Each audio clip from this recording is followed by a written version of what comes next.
నమస్తే, welcome to Telugu రాజ్యం. నేను శిరీష. దాసరి విజ్ఞాన్ గారు ఉన్నారు స్టూడియోలో. మూవీస్ ఇంట్రెస్టింగ్ ఏంటంటే గేమ్ చేంజర్ అండ్ పుష్ప 2 ఈ రెండు ఒకేసారి విడుదలవుతున్నాయి. అంటే ఎలా ప్లాన్ చేస్తున్నారు, అసలు ఫ్యాన్స్ మధ్య గొడవ ఏంటి అంటే, ఆల్రెడీ మెగా కుటుంబానికి అల్లు అర్జున్ కి ఈ మధ్య కొంచెం క్లాషెస్ అవుతున్నాయి కాబట్టి ఇది ఎలా రిసీవ్ చేసుకుంటారు ఫ్యాన్స్, ఎలా ఉండబోతుంది అనేది మనం విజ్ఞాన్ గారితో మాట్లాడుతాం. Hi sir. నమస్తే. ఎలా సార్ ఇప్పుడు గేమ్ చేంజర్ పుష్ప 2 రెండు ఒకేసారి రిలీజ్ అవుతున్నాయా, లేదా కొంచెం ఏమన్నా వీళ్ళు మాట్లాడుకొని ఆ టైంని ఏమన్నా కాస్త చేంజ్ చేసే అవకాశం ఉందా? ఫ్యాన్స్ గందరగోళంగా ఉన్నారు. ఏం లేదు, యాక్చువల్గా చెప్పాలంటే పుష్ప అనుకున్న టైంకి రిలీజ్ అవుతుంది. పుష్పకైతే పోటీ ఏం లేదు. పోటీ ఉన్నా సరే పుష్పనే. పుష్పతో పాటు 500 సినిమాలు రిలీజ్ చేసినా సరే పుష్పనే, అంతే కదా. దానికి ఉన్న క్రేజ్ అలాంటిది. బెటర్. నెక్స్ట్ ఇంకొకటి గేమ్ చేంజర్ దీనికి అసలు పోటీ కాదు. వై? బికాస్ వాళ్ళు ఏదో డిసెంబర్ 20 ఏదో తేదీ పెట్టుకున్నారు, అవునా? వీళ్ళు ఫస్ట్ వీక్, వాళ్ళది లాస్ట్ వీక్. 15 రోజులు తేడా ఉంది, 2 వారాల తేడా ఉంది. వాళ్ళకు కూడా తెలుసు ఇప్పుడు పుష్ప ఖచ్చితంగా 3 వారాల వరకు థియేటర్లో సందడి చేస్తుంది అన్న ఇదితోనే కదా వాళ్ళు అక్కడికి వెళ్ళారు. అండ్ నెక్స్ట్ ఇప్పుడు గేమ్ చేంజర్ మీద కొన్ని నెగిటివిటీస్ ఉన్నాయి. ఏంటంటే రాజకీయ నాయకుడి గెటప్లో రామ్ చరణ్ ఏదో సర్పంచ్లా ఉన్నాడు, పెద్ద ఏదోలాగా కనబడట్లేదు అని చాలామంది విమర్శలు చేశారు. జరగండి సాంగ్ని కూడా జరిపేయండి అంటున్నారు, నచ్చలే ఎవరికి. అండ్ నెక్స్ట్ మళ్ళీ దాని మీద రిలీజ్ చేసిన గ్లిమ్స్లు కూడా ఎవరికి అంత ఆకట్టుకోలే. వాళ్ళ అంచనాలు వేరు, ఇది వేరు అన్నట్టుగా ఉన్నాయి. మ్యూజిక్ కూడా పెద్దగా వాళ్ళకి ఎవరికి నచ్చల. సో వీళ్ళు అలా డిసప్పాయింట్లో ఉన్నారు చాలామంది. అండ్ మొన్న శంకర్ ఒక స్టేట్మెంట్ చేశాడు, నా కథని కాపీ కొట్టారు, నేను ఒక నవలని అద్భుతంగా తీద్దామని సినిమా ప్లాన్ చేసుకుంటే నా నవలని ఎవడో దొబ్బేసి సినిమా తీస్తున్నాడు. గేమ్ చేంజర్ గురించి లేదు, ఎవరో వేరే సినిమా గురించి. నిన్న రిలీజ్ అయిన ట్రైలరో టీజరో అదేదో చూస్తే మొత్తం నా నవల ఎలా ఉందో కూచీకరు అలా దింపేశారు. దాన్ని ఇలా తీయడం తప్పు కదా, నేను వాళ్ళ మీద కేసు వేస్తా అన్నాడు. అప్పుడు రిలీజ్ అయింది ఏ ట్రైలర్ అని అందరూ చూస్తే దేవర ట్రైలరే ఉంది. సో దేవర గురించే ఈయన ఇలా మాట్లాడాడని ఒక నెగిటివ్ టాక్ ఉంది. కావాలనే మెగా ఫ్యాన్స్ ఈయనను ఉసిగొలిపి ఆయన చేత అలా చెప్పించారని కూడా ఇంకో టాక్ ఉంది. ఏది ఎన్ని టాకులు ఉన్నా సరే ఇక్కడ మైనస్ అయింది శంకర్కే. సినిమాల్లాగా లేవండి, రాజకీయాల్లా ఉన్నాయి. సినిమాలాగా అసలు ఏదో కాస్త మనశ్శాంతిగా ఎంటర్టైన్మెంట్ కోసం సినిమాకి వెళ్దామని చూస్తారు జనాలు. కానీ ఇంత గందరగోళం, ఇన్ని రాజకీయాలు, తెర వెనక ఈ సినిమాలు ఈ కాలం మీకు గుర్తుంటాయి చూడండి.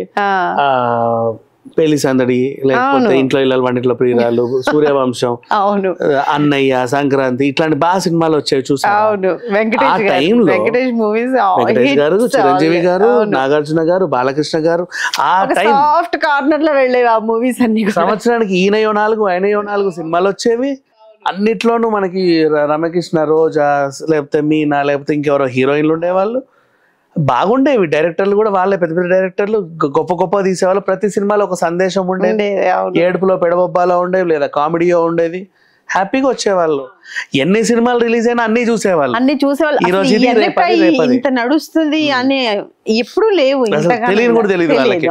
సినిమాకి వెళ్ళావా ఏంటి, అయ్యో అది చూడలేదండి మేము దీనికి వెళ్ళాం, మరి దానికి ఎప్పుడు వెళ్తామండి టైం చూసుకొని, ఇంతే. అంతకు మించి మీరు చూసి వచ్చారంటే ఎలా అందరూ 10 మంది కలిసి మంచిగా కుటుంబ సభ్యులాగా వెళ్ళి హ్యాపీగా చూసి వస్తారు. అండ్ అప్పట్లో వార్తా పేపర్ ఇలా ఓపెన్ చేస్తే ఈ వారం విడుదల సినిమా అన్ని నిండుగా ఉండేవి. బోల్డ్ అంతమంది డిస్ట్రిబ్యూటర్లు, బోల్డ్ అన్ని సినిమాలు, ఆర్టీసీ క్రాస్ రోడ్స్ అన్ని రిలీజ్ థియేటర్లు, ఇంకా కింద ఉంటాయి మొత్తం. ఇప్పుడు ఎక్కడండి అసలు హీరోలు కూడా సంవత్సరానికి ఒక్క సినిమా తీయటం గగనమే. అవును, ఎన్ని సినిమాలు, తెలుగు సినిమాలు డైరెక్ట్, మళ్ళీ హిందీ డబ్బింగ్ సినిమాలు, ఇంకా బి గ్రేడ్ సినిమాలు, షకిల సినిమాలు అన్నీ ఉండేవి. ఇంగ్లీష్ డబ్బింగ్ సినిమాలు, వాట్ ఎవర్, బోలెడ్ అనే సినిమాలు ఉండి ఒక్కొక్క సినిమా మళ్ళీ 175 రోజులు, 300 రోజులు ఆడతా అలా ఇన్ని సినిమాలు ఉండేవి. ఏ థియేటర్కి వెళ్ళినా నిండుగా ఉండేవి. అట్లా ఉన్న పరిస్థితి అసలు ఇప్పుడు లేవు అవన్నీ. బట్ ఏదేమైనా ఇప్పుడు 2 సంవత్సరాలకి మంచి హీరో ఒక సినిమా తీస్తున్నారు. అవును, 3 సంవత్సరాలు. అవును, అంటే ప్రొడక్షన్ కాస్ట్ పెరిగిపోయింది, అన్ని టికెట్ రేట్లు పెరిగాయి, అన్ని పెరిగాయి. వాటికి తోడు ఈ రాజకీయం, మళ్ళీ ఈ రాజకీయం పక్కన పెడితే ఆ పెద్ద హీరో సినిమా అని చూడట్లా. అందులో ఏదో విజువల్ వండర్ ఉంటాయి కానీ వీడు థియేటర్కి వెళ్ళట్లా. ఎందుకంటే నేను 1000 రూపాయలు పెడుతున్నా, నాకు అవన్నీ కావాలి, ఆ మ్యాజిక్లన్నీ, అవతార్ కావాలి, ఇంకో బాహుబలి కావాలి, ఇంకేదో కావాలి. నేను ఊరికే కూర్చొని నువ్వు ఇట్లా చూస్తా ఏదో వాడు ఏడుస్తున్నాడు వీడు ఎగురుతున్నాడు అని నాకు కుదరదు. ఓటీటీలో ఓటీటీలో చూసుకుంటా. ఓటీటీలో అంతకుమించి ఎగురుతున్నారు, అంతకుమించి డైలాగులు చెప్తున్నారు, అంతకుమించి బూతులు మాట్లాడుతున్నారు, అంతకుమించి అదేంటి శృంగారాన్ని చూపిస్తున్నారు. నేను ఓటీటీకి వెళ్తా, ఎందుకు నాకు అవసరమే లేదు. అలా ఉన్నారు మనుషులు బేసిక్.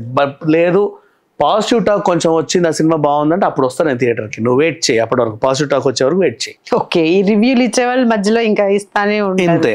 సో ఇప్పుడు మనం ఫస్ట్ వీక్ లో జరిగే పుష్పక్ కానీ లాస్ట్ వీక్ లో జరిగే గేమ్ చేంజర్ మాట్లాడితే, game changer it's already accepted Pushpa 3 వారాలు థియేటర్లో ఉంటుంది అని.